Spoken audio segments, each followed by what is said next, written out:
This dude from Cleveland said, Sean, I got some sneakers for sale. Used sneakers, right? Size 10. I wear 9.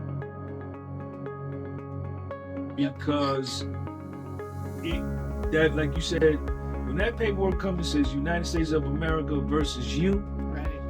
and I'm watching them, because in my case, I'm watching them go take Saddam Hussein down. I'm like, they just took down a whole country, and now they fighting.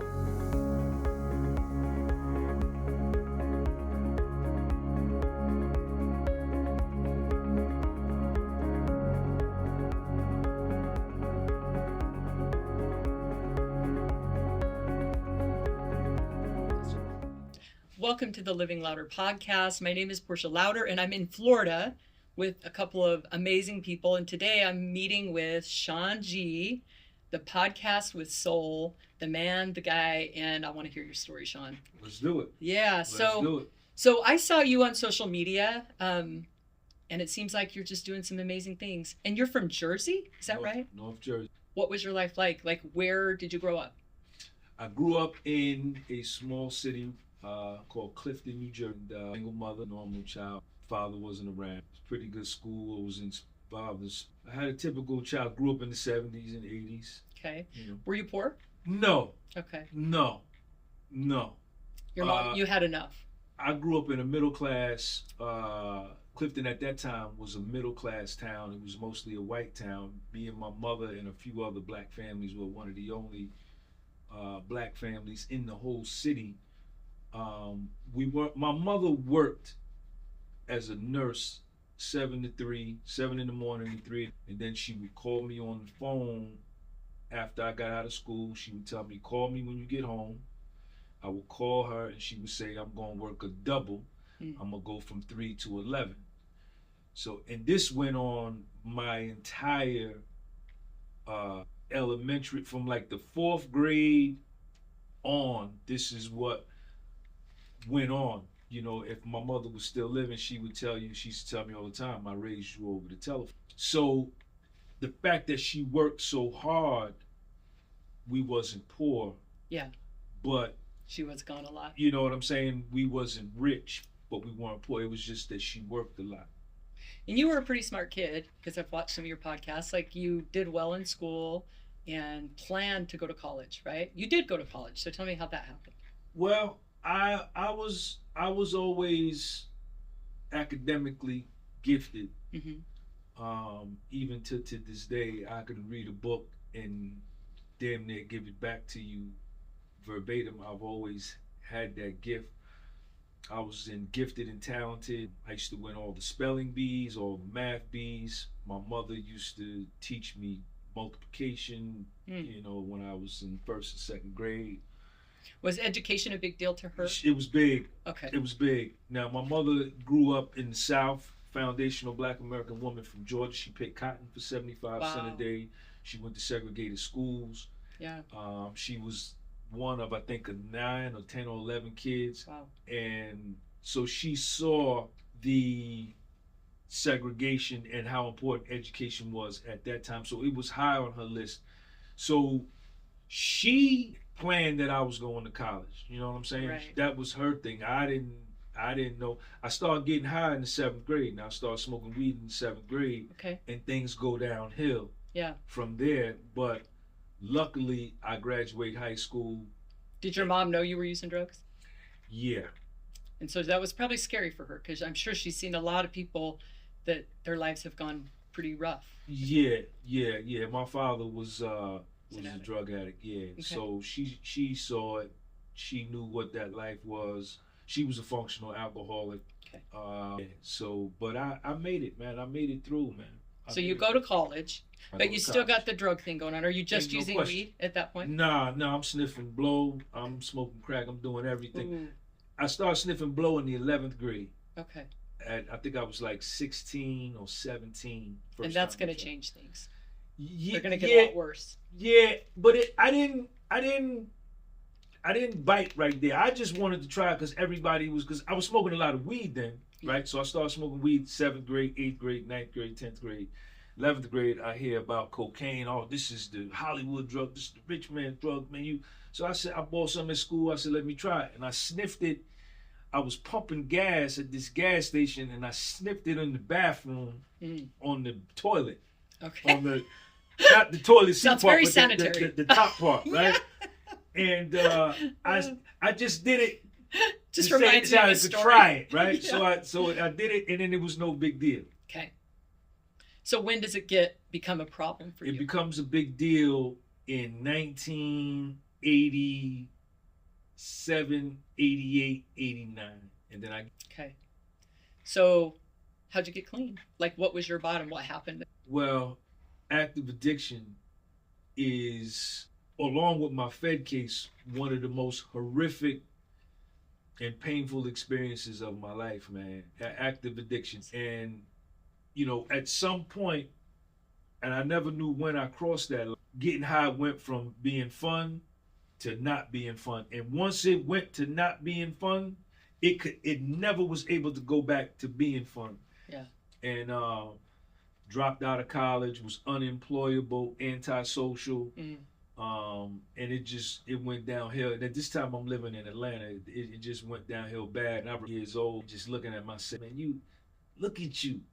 I'm looking at myself and saying, man, look at you, man. Look at you. You were meant for more than this. And just the self-humiliation, right? The self-embarrassment. Right. And the pain got so great that one day I woke up, because I was very arrogant, right? And I grew up.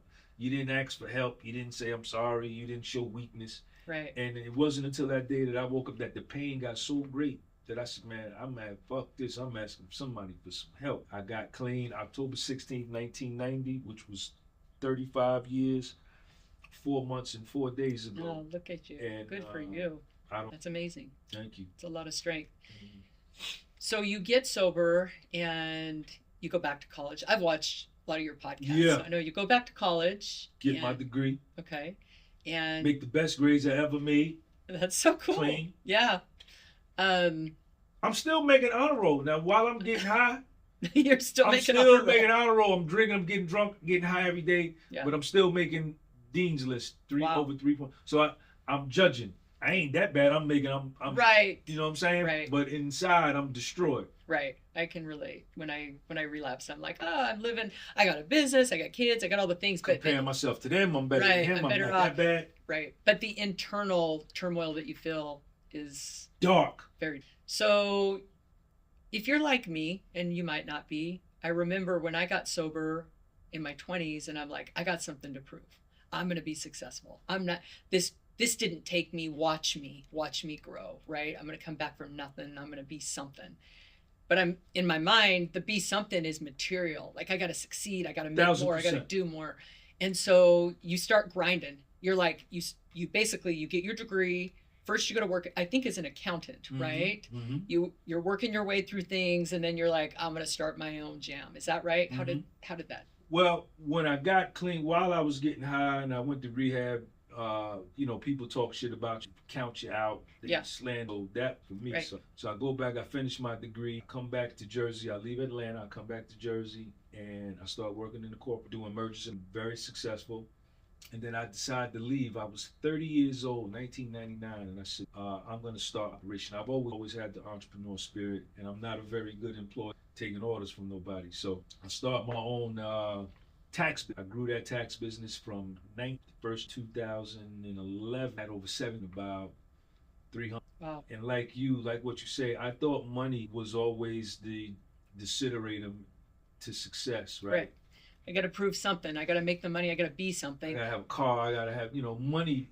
And that's shit. That's some American shit. Yeah. That's some American and shit. Money did me dirty, man. I look at money like drugs. Like, it's scary for me. I have to really keep myself balanced to navigate that. Because I'm thinking, I know that you went from having your own accounting firm to doing all the things. You were doing the most because you were doing real estate. You had a lot going on. And in your mind, I've arrived. I'm successful. I've got these things. I've got the material things. I was a millionaire by the time I was 38. Wow. 39. Yeah. Right? So I foundational Black American man. I'm a millionaire by 38, legit. Yeah. I know dudes that's selling, drugs and right. shit like that. I'm not into that. Right. More money than my mother ever had. You probably could have took all the money of everybody in my family and multiplied it by 2, and my net worth was probably more. I'm dealing with 7, 8, 9 women at the same time. I'm flying to South Africa. I'm going to Egypt. I'm going to Sudan. You're living the life. I'm chilling like Matt Dillon, ain't robbing, ain't stealing. You know what I'm saying? I'm wearing custom tailored suits, Hickey Freeman suits, Brooks Brothers. I'm shopping at the flagship stores on 5th Avenue, and I've reached the level of the members at the golf club, the country club I used to caddy at, right? And I'm thinking I've made it. And my question would be, because I remember, were you fulfilled? Like, were you happy? Were you at peace? Like, because that was my value system at that time. Okay. Portia. Because I remember feeling, for me, when I was in that situation, I could feel it in my gut that this is going to topple. Like, I just want to get back to whatever the normal people out there are doing. I want to find what they got going on, but you're not. You're living large. Nah. You're like, I don't want to do none of that. I like what I got. Not me, because my value system. Got you. That's what you valued. You've accomplished the things that you put on, I was groomed I got you. through the American lens that money is success. Is the aim and the goal and that. So I got it. Yeah. So I got you. Women, I'm doing it. I got 9 rental properties. Yeah. Okay. So what happens? Because it's not a happily ever after story. Nah. The feds come to my office April the 14th, 2011. And like we talked about in your interview that you do, make sure y'all go see Portia's interview on my channel, the podcast was sold on YouTube. Yep. My life changed forever when them 2 IRS CID agents or FBI agents the Windbreaker boys. We had a Windbreaker convention at my house, man, at my office. Everybody had a windbreaker but me. I know how that goes. And they showed up with their letters on their windbreakers. Man, you could have spelled every word in the CID, FBI. All that. They're all there, yeah. And that was it. That changed everything, man. What I was doing, I was getting people back bigger refunds than what I was supposed to. Right. I was inflating deductions and giving them credits. Yeah. Shit that they didn't have. There's problems. So they show up. For me, like, that resulted in, like, I'm so physically sick I can't breathe because I'm looking, and at this point you don't have any kids, right? No. Yeah. So for me, I'm looking at I got my son is 2 months. Okay, you got. No, my son is going to be born 40 days after this. After they come. Okay, so you've got a child on the way, and which is the happiest thing. I've been praying for a son your whole life. My whole life. I went to Sudan. I'm in the Nubian desert. I'm looking up at the sun star, and I'm praying for a son. Yeah. I'm listening to Stevie Wonder ads, and I come back from Africa, and she's pregnant. My secretary. This is my secretary. My secretary. Sorry. You know what I'm saying? It sounds so romantic. My secretary. Right. You're a character. So I'm okay. True love. Lasting. I got a bunch of women at this point. Okay. So like, any woman that I see, she's mine. That's my mentality.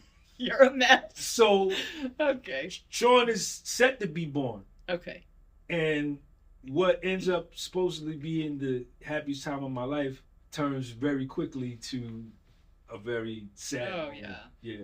Like I say, when the FBI showed up, I was holding my last child, my 3-month-old baby. And so for me, I'm looking at my daughter and my children and my husband and my family, and there's nothing like it when the FBI shows up, and it's just everything's changed forever from that point. Man, that shit is so real. I remember opening up the door. They met me downstairs. 2 big ass white dudes. You Sean Gunby? Yeah, they had the search warrant rolled up. They said, we're coming upstairs. Yeah. And they had the badge with the chain right here. And bulletproof vest. So I was like, bulletproof vest? Come on now. So I was like, all right, come on, let's go. Oh my goodness. We go upstairs. I open the door, And before I could even get in my office and put my keys down, my phone, like 19, 20 of them, boom, they come in, and I'm thinking like, yo, this is definitely a dream, man. This is not a good one. This is definitely a dream. And it wasn't. They was there for 2 hours. Oh my goodness. And when they left, I sat down at my desk and I said, man, Sean, did that shit just really happen? Yeah. And I looked around and I saw they had took all of my files. I said, yo, that shit really happened. And it was Sick. my life changed. It was never the same after that. How long was it from that point to the time that, and what was your sentence? How much time did you get? I got 18 months. Okay. And how long was it from that time to you pleading guilty? How much time I was pled it? guilty. 3.5 years I stayed on the street thinking Maybe they'll drop it. that it was a dream. I thought that in the beginning too. I was like, maybe they'll forget about me. Right. And that's what my lawyer told me. He says, Yeah. Sean, nothing Fast. good happens when it goes quick. Yeah. Let's let Drag it out. That didn't take work some in time my favor, and but yeah. let some other cases go and then they'll forget about it. I said, this shit is a dream. And it wasn't. So it was 3.5 years I stayed on the street. Okay. So the day that you're sentenced, and I know a lot happened in there with attorneys and stuff, but I want to get to the day that you're sentenced. What was that? Me and little Sean, my son, we woke up. I was living in Jersey City, New Jersey. We caught the PATH train. We caught the 87 bus from Monticello Avenue to Journal Square. Caught the PATH train from Journal Square to downtown Newark, New Jersey. Walked to the courthouse. Me and little Sean, he was 3. And me and him in court, nobody called to ask. You know, the phone goes so dead. lonely. When the feds come, your phone, Yeah, your friends aren't. your anyway. phone stops ringing. Yeah. I remember one time I had called AT&T, or it was a singular. What's wrong with my I phone? said, yo, is my service on? It was like, yeah, Yeah, Sean, it's- everybody stops calling. Everyone, even the ones that said they loved you before they came. Yeah. So we go to court, and I'm sitting in the courtroom, me and Sean, and they come over, the marshals come over and says he can't stay in here. So we're going to take him outside, and Sean went out in the hallway with a marshal, What a lonely day. and I got sentenced to 18 months, and I felt so much relief because up to this point, There is some relief in the sentence. yeah, because I'm in a depression for 3.5 years, right? Sure. I lose my $1.2 million net worth. Right. All of my 9 rental properties go into foreclosure. My principal residence is in foreclosure. Right. You The know, devastation financially, if once the feds show up, it's all gone. I made some bad. They didn't freeze my account. They didn't take You my blew money. it. You I spent blew it. You on gambled it. Options, right? Trading naked options. Yeah, You know. you've been so. But after I got the 18-month sentence, and they said, Sean, you got 60 days. They sent me a letter in the mail telling me I had 60 days to get my affairs in order, and I felt relief. And then my mind shifted to, let me spend as much time with little Sean as I possibly, because now I know for a fact. But it was some relief in that. Yep. The decision, just The know. unknown is gone. Now Yeah. I know. So how again? Tell me how much time before you went to prison from the day you were sentenced? You had 60 days. 60 I got days. sentenced August the 6th, 2014, and they gave me to 12 noon, October 6th, 2014, to report to FCI, Federal Correction Institution. I'm surprised they Morgantown. sent you to an FCI. You didn't Yeah, go but to a camp. Morgantown was. It You wasn't. know, you could have. You need it was low. You Okay. know what I mean, there was no fan. What was prison? It saved my life. Mine too. It saved my life. Yeah. Because like I say, up to that point, what I valued most my whole life, which was money and clothes and women, all that brought, when I lost it all, my self-perception, my self-esteem, my confidence, everything went with it because my self-perception was tied to how much money I had. Mm-hmm. So when I got to prison, I'm looking around at these other dudes who said they lost 9 million, lost 19 million, lost 35 million. He's got 2 charges, 80 million and 110 million restitution. He got busted in a $39 million Ponzi scheme. He lost 250 million and they got 10 years. Right. So I'm like, but I'm looking at their body language and their eye contact, and everybody is full of confidence, right? So that changed me, man. And everybody's walking around in khaki suits. Everybody's got We're all the sweats. same, right? There's no BMW outside. There's no watch. I liked that about prison. I did too. Yeah. Who you really are is what you were judged on. Right. There's none of that. I liked that. Because you got $300 on commissary, and so do I. You only got 300 minutes on the phone, and so do I. Right. We're equal. It's an equalizer. It's equal, and it came down to who you were. Right. And that was where I forgave myself. Because I beat myself up for a long time for what I did. Yeah. I've thought about this before. I'm like, what would have happened if I wouldn't have gotten busted? Like what? Because I was on a really bad path. I would have kept trying to hustle and trying to survive and make something more. And and here's the interesting thing. When I got back, a lot of the people that got away with it, supposedly got away with it, I would see where they were at. And I'm like, you're still doing that? You're still trying to hustle? And I would see people that, like I had a guy reach out to me and was trying to pitch me a deal that was part of my past, and it was embarrassing. Like I put him on speaker and had Chad listen to it. I go, he sounds exactly like he did 20 years ago. And I feel like I got this chance to reset. Like I got a chance to figure out what matters to me. And I did like the equalizing of prison. It really helped me figure out, and that's when I was like, I got tricked. I got tricked by money. I got tricked by things. I got tricked by drugs, all of it, thinking that that's what mattered. And the little things matter. Who I am, how I feel about myself, and my kids, and all of those things. That's what I feel like. I got a chance to die before I'll die. Like the whole experience felt like a death of my former self.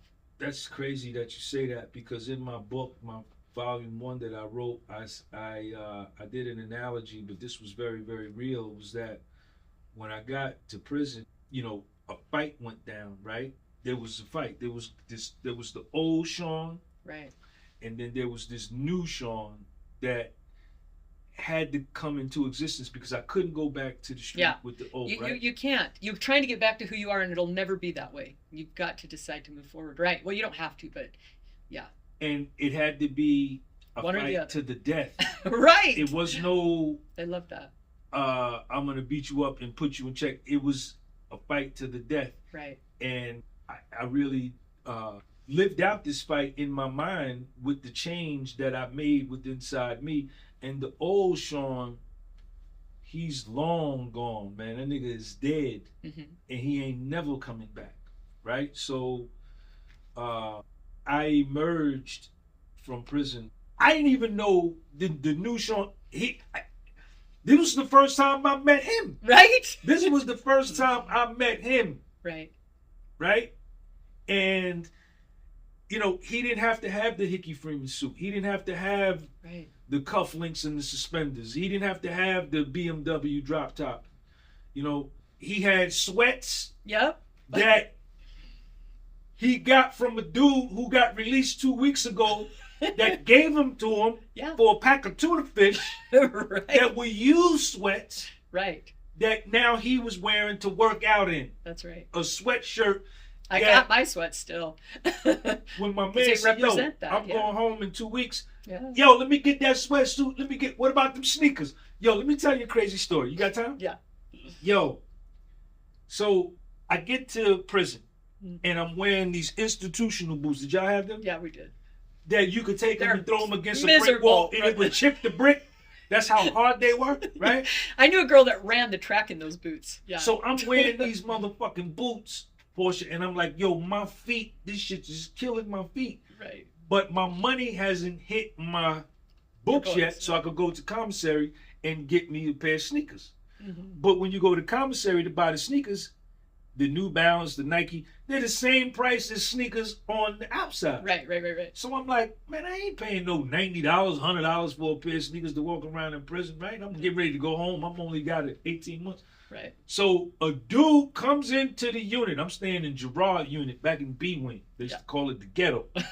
Everything went on back there, man. They smoking K2 back there. Oh, no. Drinking, all kind of shit going on back there. So this dude from Cleveland said, Sean, I got some sneakers for sale. Used sneakers, right? Yeah. Size 10. I wear 9. But my feet was hurting so bad. I said, man, how much you want for them? He said, man, $2. I said, give them here. Yeah. And Portia, I'm walking around in prison with a pair of sneakers used. Did you love those shoes? Man, them was the best sneakers I had in my life, man. I remember. I'm going to tell you, they gave me a bunk with a window This on is the a true bottom story. bunk. I love that bunk more than my first house. And I get it. I said, and then, but this is a spiritual experience for me, right? Right. Because I'm saying, Sean, look at what you're doing, right? You're wearing these used sweats that you in these used sneakers, but your self-esteem is coming back, right? Right. Your self-confidence. You're valuing you based on you instead of what's on you, right? And I remember I used to put a picture of my son up in my cube, and I would change it every month. I had like 3 big pictures, and all I wanted to do when I was in prison, I didn't want to have sex with a woman. All I wanted to do, all I thought about the most was taking little Sean to McDonald's and getting him a Happy Meal and just sitting there and watch him eat it like that, right? And then that's when I realized what was important and what wasn't. Yeah, so this is a true story. Well, I appreciate you sharing that because this will probably stream in prisons on tablets. And This story right here? Yeah, well, the whole thing. Yeah, this will stream in the female prisons. It'll be on tablets across the country. And so, cool. What would you say to somebody that's like they're in the thick of that? Because you see people that go in and it doesn't have that effect. For me, I feel like prison might be one of the most. What would you say to a guy that's fighting that battle with themselves, and they've probably had that experience where they're realizing like, all I really care about is I just want to see my kids. How did you come out and keep that? How were you able to hold on to that person that you became? And how does somebody... Well, the hardest part for me was the 3.5 years. Right. That was my prison. Yeah. Oh, you were in prison before you went to prison. I was too. I was in a depression. Right. My shit got dark. My life got dark, especially when I lost all my money. When I go to prison, I go with $1,900 after having $656,000 in my TD Ameritrade account, $275,000 in my business checking account, right. Another rental property I own free and clear. So that was the dark part for me. And if you can survive that, for some people that may be in prison because you may not be on the street. You may get arrested. Right, and you're going to lose everything. Right. You know, you have to survive that and not lose your mind, lose yourself in it, because that like you said, when that paperwork comes and says United States of America versus you, right? And I'm watching them because during my case, I'm watching them go take Saddam Hussein down. I'm like, they just took down a whole country, and now they fighting me. Right, I'm done for. There's no hope for me here, and there's no chance. Right, and that's the key word. Right, the hope. Yeah. Right, hope is a strong word. Mm-hmm. You can hope. You can hope for something different, but if you're trying to still become that person that you wanted to be, instead of hoping that you'll get through this and emerge as a different person, that's hard. I still wanted to be who I was, right? Because I thought this was a dream, but I don't really go through my metamorphosis until I get to prison, right? And I meet all these other dudes, you know, and I'm watching everybody, and I'm saying, Sean, you can make a. That's where I began to believe that I lost weight. I go in there 195 pounds, high triglycerides, high cholesterol, high blood pressure, borderline diabetic, sleep apnea, depression. I'm all fucked up. Right. And I go in there, when I come out, I'm a $171. I'm ripped. I'm lean. But my belief in myself comes back. Yeah. But it comes back bigger than it's ever been. And it's real. And it's authentic. Mine is real. It ain't based on nothing. You know what I'm saying? I step to a honey whether I'm in a car or on a skateboard. You know what I'm saying? Right. It's not about what I got or what I'm driving in. It's about me. You understand what I'm saying? Yep, absolutely. So to somebody... And that's something anyone can do. They can become the best version of themselves. Right? Yeah, you got to survive that, man. And you gotta get through it. And it's going to get bad. And it may get worse before it gets better. Right. It may get darker before it gets better. But you got to survive. Everybody don't make it, though. Yeah. I'm sure you met people where they say you go to prison, oh, he burnt out. Yeah. You know, they just... We call it checked out. Yeah. Yeah. They checked out. They just, you know, and it's unfortunate, but you gotta hold your sanity, man. Yeah. You know what I'm saying? And believe that you can make a comeback. Right? And the FBI looks at my husband and they said, she's going to go to prison and you need to decide where you're going to stand on this. Because if you stand by her, you could get wrapped up in a conspiracy. And I'm standing there with my youngest child and my husband, and basically everything that I have in my life is just gone. Like, I just see it all disappeared that day. And I was... And then they dipped right after They dipped out, yeah. And yeah, I hadn't... How long were they standing? Did they come in the house? Very long. Yeah, they walked in, and I remember looking... You invited them in? Yeah, that was a mistake. But I remember looking at Chad and said, don't you talk to them. Like, I'm like... This has to go, you know what I mean? Like, it just has to be quick. I'm dumb. Like, in my mind, I'm thinking, these guys are going to figure it out. Like, I'm a pretty good girl, you know, I got kids. I worked hard to get here. I'm not, like, super culpable. These guys are, it's going to be okay. But when they looked at Chad and said, yeah, she's going to prison, and you get to decide where you stand on this. And already, my husband's not happy, right? Like, my husband's been through, this guy doesn't know anything about real estate fraud. And he's like, all in on our marriage, and he's going, this girl just took me to a place I didn't ever think I'd end up. Like, she's got all this money coming and going and these deals, and it's really chaotic and confusing, and I'm trying to take care of the kids. And so already my marriage isn't doing very well. And when they look at him like that, and I'm like, I'm going to lose everything. Like, I'm going to lose it all. How long did they stay at your crib? About 15 minutes, not very long. Then they left. And your life changed forever. Forever. I was so physically sick, I couldn't get out of bed for 2 days. Like, I was so sick. And I called back my attorney, and the attorney said, oh, well, maybe you have some problem. We'll go talk to the prosecutors, and the FBI will set up a meeting. So they did. They set up a meeting, and she's like, because at this point, she who? Well, I have a new lawyer. So my attorney, I have 2 lawyers at this point. I have the original guy, and then I have this other. The original guy that the real estate dude sent you. Yeah, who says. Oh, man, that was him. He was there to shield the dudes that referred you to him so they don't get disbarred. Ain't no question. So he's the guy that told me I didn't have much to worry about. Then, right. And then he sends the woman in. He's like, I'm going to have Rebecca go meet with the government with you. How did Rebecca was your other lawyer? Yeah, they worked at the same firm that the real estate dudes sent me to. Oh, man. So well, right. Things are going to change. They was hanging you out to dry. But things get worse, though, because so we walk in and there's like a whole team of FBI, prosecutors, you name it, and they are all lined up. And I sit down with my attorney, and she tells me before I go in, do you know what a mea culpa is? I go, I don't really know. She goes, you need to just say you're sorry. Just listen to him. It's probably not that big of a deal. Well, when we walk in, I know. And she sees everybody. Now, here's the good thing that happens. They start asking me questions like I did things that I didn't do. Like they think it's a certain way. There's another. The feds are asking you questions. Yeah. And in front of the 2 lawyers. Right. And the Division of Real Estate and federal prosecutor. It's just a whole bunch of people. Everybody. And I'm like, and she goes, oh, this is a little more serious than I thought, right? That many people are in there. And the guy starts asking me questions. Luckily, he's asking me things I didn't do.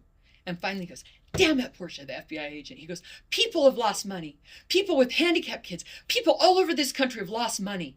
And I'm looking at him like, you think I hurt people with handicapped kids? Like, I don't even know what you're talking about, you know? And I look at my attorney and I go, did you want me to say something about this? And she goes, we need to take a break. So we walk out and I said, it's not going very good. And she goes, yeah, maybe we'll just end this. So we go back in and I said, I think that you're confused about my part. I go, I know that I have some problems, but I think you're telling this to the feds. Yeah. I said, I think you're confused about my part. Yeah. And they looking at you, they just laughing at you. Yeah. Oh, I had some if they don't laugh visually, but in their domes, they're right. No. Oh, you going to jail. You're going to soon. It gets worse, though, because I end up later on going to the FBI office and taking a formal request for them to take a lie detector test. By yourself? Yeah. Yep. I know I'm a mess. I know. No, I know. It's just fear. It's the terror of when they come into your life. It's so bad. That your life changes, man. Forever. that. And you're trying to get back your life to what it used to be prior to that visit, but and it's never going to be goes the way. back. It No, never goes and back. I would hope that people who listen understand, like, there is a path through this, and there is a life after it. Ain't no but question. It's not going to be the same. No. It'll never be the same. No. And that's okay. And it's better. It's better, but it's hard to see it at that right. point. The path through it doesn't happen until you get to prison. Like, but, right. But the acceptance, torture, right? the torture the is lead up. trying to avoid prison. That, at least with my case. Oh yeah, that went on for years for me. So imagine, like, these deals are from 2004. They don't even indict me. I think it was 2010. 6 years later. yeah, because So you living with on your mind yes. for 6 years. Yes. And you're still meeting with them throughout the 6 years? I met with them a few times. They got the grand jury, convened the grand jury. They had my mom and my son go to the grand jury. I sat outside the grand jury when they went in. All this stuff is going on. And the real estate market crashes. So financially now I'm trying to maneuver and just provide. I'm losing everything and I'm paying attorneys. I can't afford payments on the houses that I have because I had a bunch of houses, the hard money loans. Well, now even I have conventional loans. Like I have $3 million homes, right? That I pulled cash out of, and I'm now running out of the cash, and everything's just bad. You're trying to keep up with the payments? I'm trying to keep up with payments, right? And They're not rented, you can't sell them? Well, I had them rented, but no, you can't sell them because I borrowed too much and the market crashed. And my attorneys are like, don't even bother making So you payments. can't even sell the houses for the loans that you have against them because they're not worth that. Right. No, they aren't. No. Yo, you was in a jam, man. Mm-hmm. All right, so it's in this time I've hired multiple attorneys. I hired a former federal prosecutor. And how much they charging you an hour? Oh, I probably pay $200,000 or $300,000 in attorney's fees, just trying to keep things at bay, which is just so dumb. And then this one attorney, and he's passed away since, but he, like, basically after I've paid him quite a bit and he tells me he can win my case, he does two things. One, basically threatens me and says, oh, well, I expect you to have sex with me. And two, he tells me my whole case is based on blaming my husband for the whole thing. And I'm like, oh my heck, what? He asked you, he told you you had to let him hit it?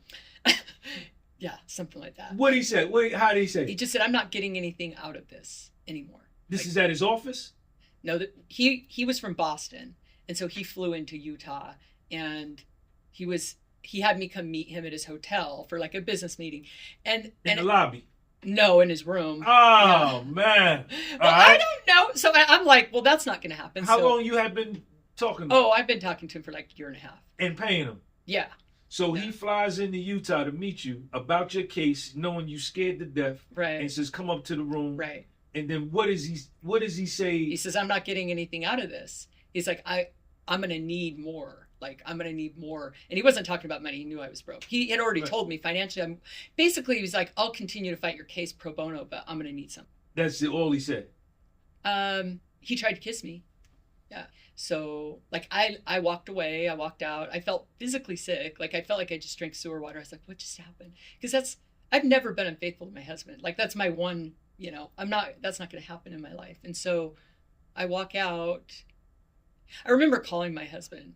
Because at this point, I didn't know his whole plan was to basically blame my husband, but I think he probably can win my case. Like, I think that he has a lot of you want to think that. I want to think it, but you're dead in the water. I'm dead, right? Because he's playing you. He's trying to play you. He's made me these promises. He's told me that I can win it. He did a much better job meeting with the feds and the prosecutors. They really respected him because he had fought some big cases and won. And so he's still working with them and working with me, and I feel really stuck, right? Physically sick, like I'm stuck, I'm out of money. This guy can, like, I remember talking to people that I trusted. Even when I talked to my husband, he's just like, what in the heck? Like, it's gotten really tough, right? So here's what I did. The next day, I walked into my pretrial officer's office and I told him what happened. Well, what happened at the hotel room? Mm-hmm. Okay. And then he went before the judge and had him removed from my case. And then the prosecutor, my attorney was super mad. He's like, how could you do that? I have my reputation with the court. How could you do that? The dude from Boston. Yeah. And then he left, and I got a CJA attorney, like they assigned, which I was better off with. Like, honestly, and then they told me the truth. You're going to go to prison. Because my other attorney's like, hey, sleep with me, you're not going to prison, right? Yeah. Which I wanted to believe that I wasn't going to prison, but I wasn't willing to sleep with them. So that's where I find myself. I've already been indicted now. How many counts? 19. Of what?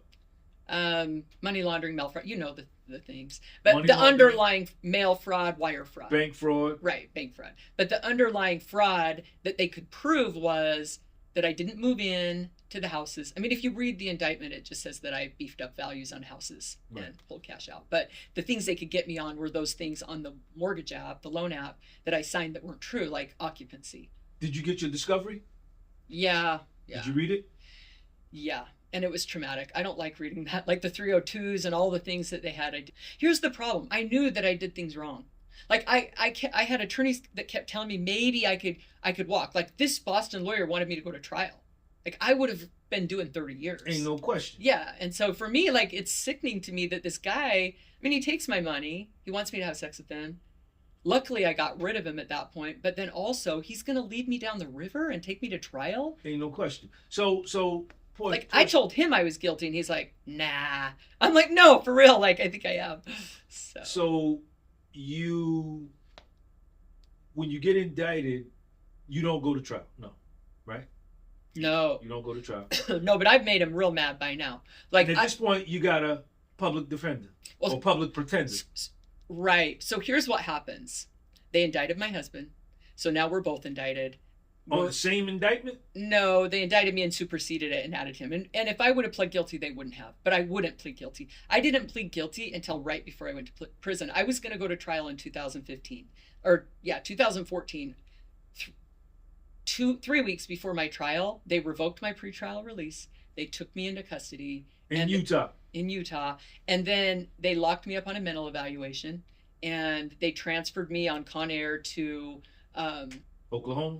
I've been there too though, but I ended up going to Pahrump, Nevada, and then to Seattle SeaTac, did the mental eval, was found competent, sent me back, and basically kept me locked up until I pled guilty, which, that's just the way it goes. But at that point, after 3 months of being locked up, and I was held in isolation, I pled guilty.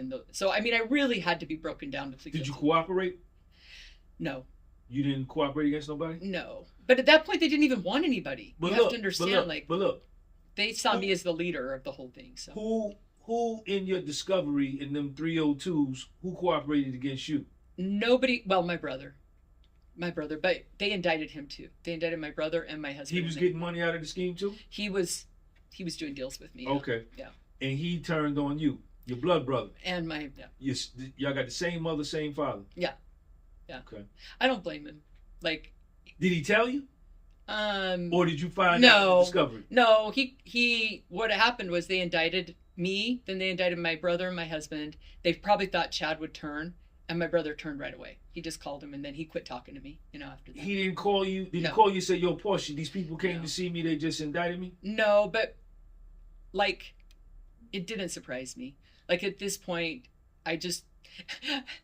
My brother's not as strong as I am. It sounds funny, but it's like he wouldn't have done so well in prison. So for me, I'm like glad that he just did what he had. But he didn't call you and tell you like, yo, man, I'm not, you know what I'm saying? No. You got to take it. You got to take this. I'm not taking this. No. He just went down there. He just went down and did his thing. Shot you in the head. Yeah. But the thing that hurt, and I mean, I love my brother, so I'm not trying Y'all cool now? Yeah. All right. We're not, yeah. Was that he also turned on my husband. And I was like, that is hard for me. That's the one hard thing. What were some of the C302s that they had? They had... Wiretaps? No, they didn't. They had a lot of documents and then neighbors and mortgage broker. All the people they went and talked to, I'm like, those are all like conspirators. You know what I mean? Conspirators. Yeah, I'm like, they're dirty. Like the mortgage brokers that you knew. Right. What about the hard money dudes? I mean, the hard money dudes didn't really have a problem. Like they just... Were they in the 302s? Some of them, yeah.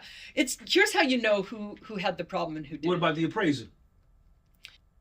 The appraisers didn't say anything. They're like, no, she didn't do anything. But then that would make them culpable. Was he in the 302? Yeah, some of the appraisers. Ain't no question. They went before they came to see you. But see, they went and saw all of them. And when they came and knocked on your door, they already had spoken to everybody. Right. And had told everybody, right. Shoot her in the head. I know they or do. You going to jail too. So luckily, my Boston lawyer, who ended up being a bit of a schmuck, he already knew the way they were going to do business. Kobe, what's up, man? He's just like, what? So your boss and lawyer was a schmuck. Yeah, he's the one that, tried to kiss me. So, but here's the thing. He knew they were going to do that. So what did he do? We went and got 302s from all of them beforehand. We went to everybody. We traveled the country. He's like, let's go talk to every single person so that when they talk to the feds, because they're going to write their 302s. And you're paying him to do all this. Yeah. Yes. Yo, they had a good one, man.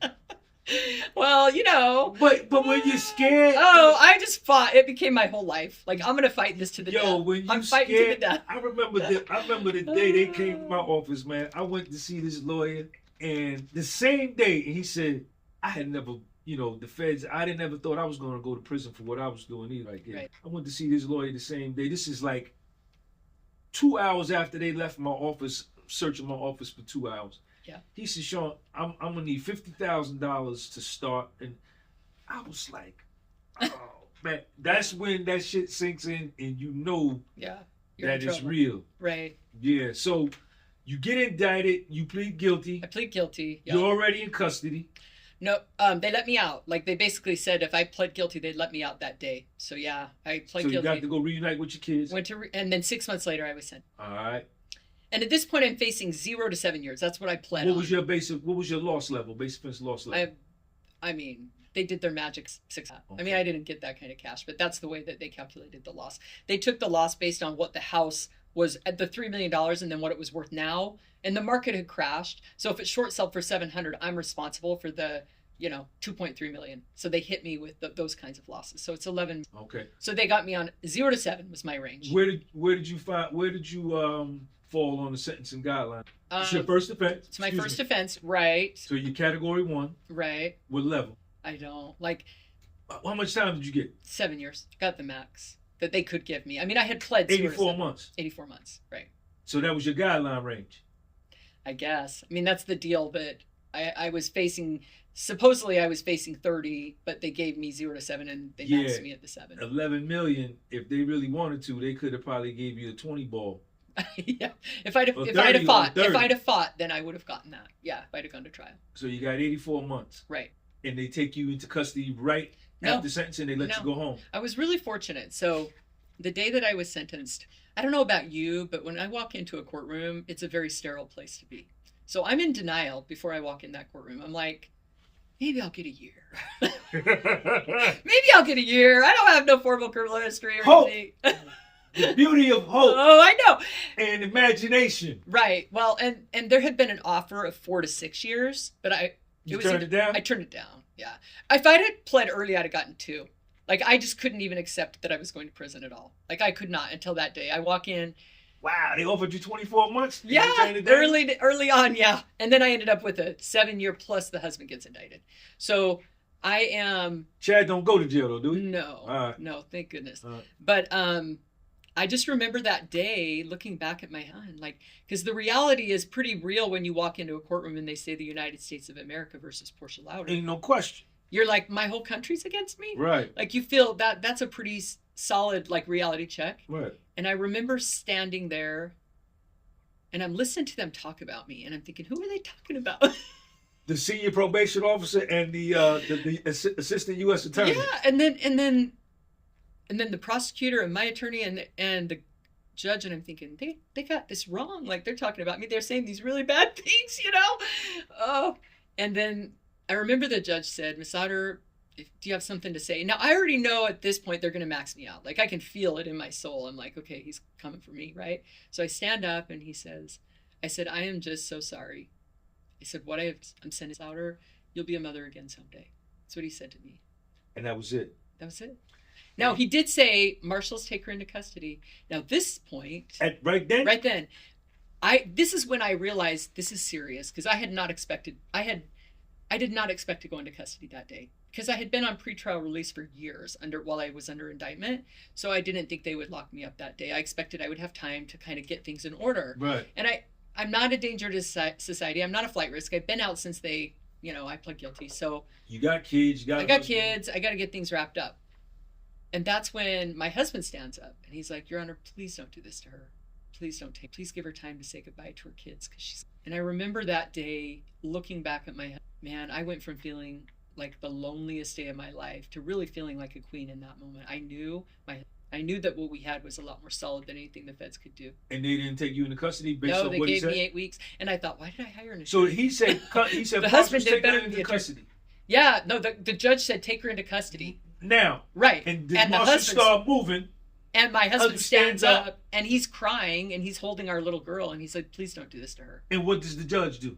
He stops for a second and he goes, why do you think I shouldn't take her into custody today? He goes, I'm willing to listen to Mr. Louder. And again, I'm like, why did I get an attorney? Mr. Louder is doing really well for me right now, you know? And he said, because she's going to need time. He goes, this is going to time to say, I'll give her 8 weeks. So you had this, yeah, okay. So then you had So to I walked self-surrender. out. Yeah, I You self-surrendered. went home. Mm-hmm. Yep. And that was, my life has never been the same. Ain't no question. It's never been the same. Like, No. I just remember thinking, I have been such a fool to have traded something as valuable as money for something as valuable as time for something as foolish as money. Like, I have been such a fool, you know? So in 8 weeks, where do you self-surrender to? Dublin, California. My husband drove me to the FCI that's now been closed in Dublin, California. Was just that outside a of- low or a... It was the FCI. It's as FCI? high as you can get for females. Oh. What was it like going to R&D the first day? I remember thinking, as soon as they closed the door, it felt the contrast of the life that I had to that life was like I knew I felt kind of like I'm in a vault now. Like I felt separated, you know, it was devastating. I mean, my heart really broke. Like I couldn't get out of my bunk for 3 days. You had to be there by 12 noon. Yeah, and here's how foolish I am. I went at 11 because I'm like, I like to be on time. Right. And I remember thinking, what have I done? Like, why didn't I wait that extra hour? Because, you know, I was with my husband and he's crying and I'm like, I got this. Like, I got to keep myself together. I got to just go do this. I had no idea how heartbreaking it would be. Like, you can think you can know something, but until you experience it, you just don't And know. your kids were in the car? With all No. Just you and him? No. I left my kids in Utah with my mom. All right, so you go in, you get your bunk, you go to health services. Do all the things. They send you to your unit. Yeah. And you walk in. Do the girls approach you right away and say, yo, where you from? No. So I already knew some people because the feds had sent me on that little detour when they locked me up for the mental evaluation. So I actually looked up some of the people that were there that I was like, oh, they're going to Dublin. So I had reached out. Like, I'm thinking ahead, you know. So I had reached out and said, let me send some money to you on your books and you get me some stuff so when I get there, I'll be good. So I'm pretty good when it comes to planning those types of things. It was the heartbreak. It was the heartbreak that I wasn't prepared for. Like, yeah, I got some shampoo and some slider shoes, but that's nothing compared to how you know, the heartbreak. What was the first 72 hours in there, like the first 96 hours, the first 3-4 days? You know, for me, I was so devastated I couldn't get out of my bunk for a few days. You at the top bunk? Bottom. Bottom? We were in a A&O cell where there were only bottom bunks at that point. So nobody had to double up. They didn't have to double Not up? not in orientation. Once they moved me to a normal cell, yeah, there's bunks. Okay. But there was a woman there that kept saying, you got to get out of the cell. Like, you're not doing well. She'd go to the kitchen and get me an apple and bring it back. And she's You like, wasn't even going to main no, line. I'm doing nothing. I'm not getting Fucked up. No, I'm really not well. And then she reminds me, she's like, if you don't leave, they're going to put you in a suicide cell. Like, Right. you're not well. I'm just like, I can't. All I can see is my children's faces. You know, I'm really broken. And here's the thing for me that happened. Like, I got on my knees and I remember saying this prayer. I just said, God, I have failed everyone in my life, my children, my community, and and sitting in federal prison, I remember feeling this incredible amount of love, like like I had lived my whole life trying to figure out who I was, and here I am. Be somebody else. Right. And all of a sudden I'm in a jumpsuit and I feel more valued than I ever felt out there with all the money and the crazy stuff. Talk about it. Yeah. And I'm feeling like, and I remembered going to AA and I remembered that there was a path out. And I remembered that I got to just be real. Like, I can't keep pretending. I've got to find a place inside me that's deep. And I could see that I had an important purpose on this earth, even in my weakest state. And I could see that everyone in there was valued. And I didn't know that. Like, here I am thinking, you know, people in prison are bad, people out here are good. And that's when it just shifted for me. I was like, I got to get right with me, man. You did all your time at Dublin? I did a year at Dublin. So when I got to Dublin, I started blogging about the prison because I'm still stubborn. I'm still gonna fight any way I can, right? And so I'm writing and I'm sending it home to my husband. He's posting it because as soon as I was sentenced, the judge gave me that 8 weeks. I started a blog and I started sharing. Like, what did I have to lose? I was on the 10 o'clock news at this point. Man, yeah, that's good. That's great thinking, man. Oh, I really was just so brokenhearted. I was like, you got followers from doing that? Yeah, like right away, I had people that were following me when before I even went into prison. So they followed me right in, and they put money on your books. I have family that did all that for me. Okay. Yeah. So I get in, and I'm writing about my experiences, and I'm making the prison mad because some of those experiences expose things going on in the prison that aren't good. So they're calling me over to the lieutenant's office every day, every week, and they're like, you "Hey, gotta chill Louder, with this blog. yeah, shit. Louder, you're gonna make your time harder on you." I was like, "That sounds like a threat. I know you're not trying to threaten me." He's like, "I'm gonna put you in the shoe and shoe." Because right, like, doesn't matter whether they're threatening me or not. They can do what they want. So they put you in the shoe? Yeah. How long you stayed in the shoe? About a month. That time. I mean, I did some other shoe time, but yeah, about a month. So where'd they ship you to? That's when they shipped me, and that was a whole experience. What, right? the shoe? Well, the shoe is one thing. Or the shipping? The shipping. The like the shoe and flight? yeah, because the marshals show up with their shotguns and their, all the things. I'm like, this is. And you shackled? I'm chained and shackled trying to shimmy up the plane, and I'm thinking, this is a little overkill for some real estate fraud. Like, come on now. Right. Right? Like, I'm not that scary. And I've got guys in cages, and so they get me up on the plane, and the girl. Men in cages? Yeah. Okay, so y'all all flew together. Yeah, the men and women are all together. Dudes was talking shit? Oh, yeah. And the marshals are yelling at them. And I remember turning around, and I was like, you better knock it off if you want me to do with a little bit of respect. To the dudes in the... They quieted right down, yeah. Because I'm like, I'm willing to have a conversation with you, but you can't act like that, So we started talking, and then the marshals were like, you can't do that. And I was like, I'm just asking them where they're from and where they do their time, Actually, the marshals, one of the guys, he's like, thanks for calming him down. Like, he was pretty cool about it. So then I get transferred to Pahrump. That's a whole nightmare because Pahrump, Nevada. Pahrump, Nevada. Yeah, so if you're on the west, it's prison? a holding cell. Like, Okay. It's almost like Oklahoma transfer. It's a holdover. So that you get off the plane, then they take you back out to Oklahoma, or out to Pahrump. I'm there for 3 weeks. Never know when you're leaving or where you're going. Right. They don't tell me none of that. I'm chained to a girl named Diamond. When we get there, they chain me back to a girl named Diamond. When we leave, different girl? Same girl. Yeah, they chain me back to Diamond. We get back on the plane and we go to Oklahoma. Now, this is where things get really sketchy because I don't know if you've ever been to Oklahoma, Grady County. The transfer center is one thing, but Grady County, that's like a whole nother level. Like, that's when you're in deliverance. Now, you walk in and they're tasing people, and you've got these CO, well, I guess, yeah, COs or sheriffs or whatever they are. And I'm like, I look at the girl next to me and she goes, you can't treat us like this. We're the feds. And I was like, unchain me from Diamond. Like, I'm going to take I'll do this alone now. Like, I don't need Diamond causing me trouble because they ended up putting Diamond in an isolation cell. I'm like, I'm going to general population now. And so I was there for a few days, and that place was really scary. It was pretty really not good. So I knew to just keep my mouth shut and get through that time. And then they put me back on the bus, back on the plane, and I landed about a month after I left Dublin in Waseca, Minnesota. And I did 3 years there.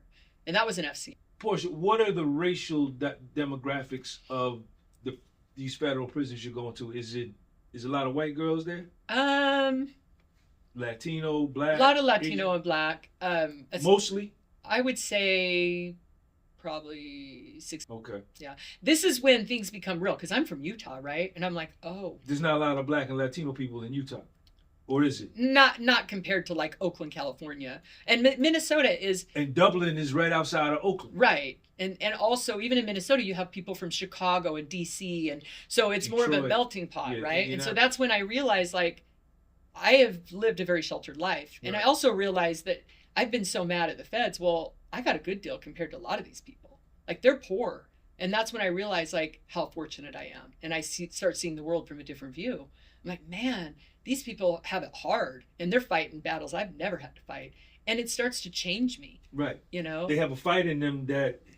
it's inspiring. Right. And I'm like, these are like hard, like these people have worked so hard just to get the basics. And that's when I think, I got to change. Like, I got to be a different person. Like, I can't live the way I've lived. I've seen too many things. And by the time I left prison, I wasn't the same person. Like I was not. What was some of the wild stuff you saw in there? I was not a person that got into any nonsense. And the Was girls the nonsense going on if you there's wanted it? there's yeah. Yeah, I mean, you could get involved in drugs, and girls are more codependent, so they all get in relationships with each other. And none of that was something. I remember this girl that had done 20 years. She's from DC. She was a black girl. Her name was Val, and she's like, Portia, why do you think no? They called me Louder in there, my last name too. Louder. Why do you think nobody in here tries to mess with me? I was like, Val, people know not to mess with you in here. And she goes, I said, Val, why do you think nobody in here comes on to me? And she goes, Louder. People in here know not to do that with you. And I think that is what I learned about prison was that nobody was going to take something from me that I wasn't going to give them, right? It didn't matter if it was a pack of tuna fish. It didn't matter if it was a pen. Nothing. Like, I'm going to walk my own course. Nobody's going to influence me. And I'm grateful that my parents taught me that. Like, they were really out of the box thinkers. And I was like, I will do what I want to do. Nobody's going to convince me to do something I don't want to do, right? I've already been down that path. And so I didn't get in any trouble. There was some nonsense that went on, and I remember getting called to the lieutenant's office because some girls across the way from me had gotten themselves into trouble. And when I came back, I said, any time that you guys are messing around and I get called to the lieutenant's office, it's a problem for me. So you need to knock that off. You went to the girls? Yeah.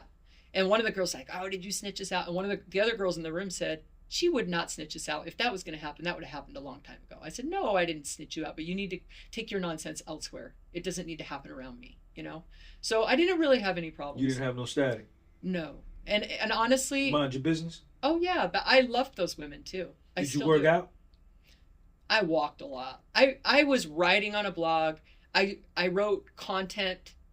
I created programs in prison. Like, I started teaching classes and creating programs. And what kind of class?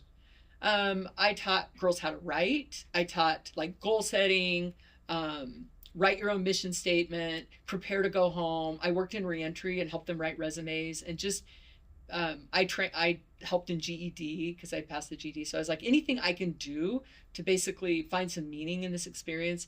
And by the end, I was really happy. I really liked myself by the end of my prison sentence. Did the girls work out in there? Oh, yeah. Yeah, a lot of the girls worked out. What kind of workouts they was? I mean, they do all the things. The burpees, the runs, the this, the sit-ups, the pull-ups, the weight training, all the things. I wasn't big into that. I just went outside and walked. I'm sure the guys are different with that, right? They get into there's more violence, a lot of the workout and the discipline in that way. I felt like with women, we were really heartbroken. Like, even the women that acted tough on the rec yard, when they would come talk to me, they would tell me they'd like be destroyed. They're heartbroken. That's why I think a lot of them had kids back home. Yeah, and so when I see this great big black girl, I'm like, and people are scared of her. I'm like, oh my gosh, she's just a tender-hearted, broken-hearted little girl. This Val? Yeah. People were scared of her. I'm like, no, you don't have to be. She's just a broken little girl, and they were. How much time she had? She got a life sentence. She got out though. She did. She had a life sentence. Mm-hmm. Yeah, she was in on a violent. Did you make some meaningful friendships? Lifelong friends. Some of my best friends. I run a prison program now. Like, I have 80 people in a program that when they're getting out of prison, they come to our program and they do therapy, get jobs and housing. Like, my whole life is different than it was before. You linked up with the BOP with that? We work in Utah in the state prison, and okay. I have my books are available on and videos available on the BOP tablets, or not on state prison tablets. And I'm gonna go into the BOP. It's just harder with the BOP than it is to get approved. Yeah, because they're starting to get tablets, but it's easier to get stuff in on tablets. I can't go to every prison. Like, I've been in prisons. I go even with a felony conviction. Oh yeah. They clear you? Yeah. Oh yeah. I'm getting a job for just got offered a position for Utah State University. Like, I haven't had any problems with my background. It's been a strength to me, but I've embraced it. I mean, I tell people all the time they're leaving prison, I'm like, there's going to be things you can't do and things you can, but if you focus on your strengths, I'm a hard worker. I started when I got out of prison for $13 an hour. I can make easily $100 an hour now. You know what I mean? I just quit a job making $100 an hour. I mean, I know that if the way I work, as hard as I work, that I will be successful. And if you come out of prison, and a lot of the people I met were willing to work hard and put in the work, people will notice and they'll work their way up. But as long as you're like, I can't do this, nobody gives me a fair shake, that's where the Portia, I'm gonna say some words. Self-esteem. Empowerment. I just think it's all to decide what you think of yourself. that comes from who you are, not. And I think I have a very Self-perception. I think that comes from yourself. That the way you see yourself is based on your actions and your integrity and who you are. I perceive myself as a person that has integrity. Your past. The past. The past is my strength and credibility. It's a strength to me.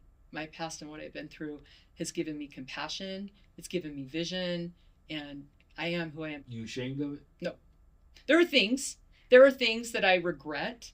The way I hurt my children, I deeply regret, but I don't hide from it. I'm willing to own it and face it and move through it because I want something that we don't all have, but something that my parents gifted me with, and I'm very grateful for it. I'm a confident person, and I want everyone to have that. Is it important? It's important. Why? It's important to me because it's become an asset. I do public speaking, and being able to, it can also be a weakness, right? Like I was really confident when I was out hustling and doing these deals, and that I look back and I'm kind of like, without integrity, I think confidence can be a weakness, but it's also something that you can develop. You can work on it, right? I think I saw the girls that I was in prison with build on that by, correct principle. Integrity. One of my highest, and I have it. What does it mean to you? It means being truthful with yourself and others in every situation. It means that I'm not one person to you and another person. It means being unified. Authenticity. One of the most important qualities, like it's genuine connection comes, and it is a huge value if you want to have relationships, and you can feel it. It's not something you have to tell people I'm authentic. They just, I love what you're doing. I love the way you've chosen to respond to the hard things that happen to you. And do you feel like you're living your best life? Are you as happy now as you've ever been? No doubt. I'm man. This I got a good life. I got custody of my son. My son lives. How old is he now? He's 14. That is the best thing in the world. I got a corny life, man. I wake up, I work out, I shoot content all day. Yeah. I cook breakfast for little school. I cook them dinner in the baseball, and I go to sleep. Yeah. I don't go to the club. I don't go to the sports bar. I don't do nothing, man. Right. And I'm happy. Yeah. I am truly, my self-esteem is high. My self-perception is high. My self-confidence, integrity, good life. I'm a content creator. I don't work for nobody. Yeah. If I feel like shooting content, I'll shoot some. If I don't, I don't. Yeah. So, and it's crazy because when I was a criminal, I shunned social media. Right. I shunned the spotlight. Yeah. Now I post all day.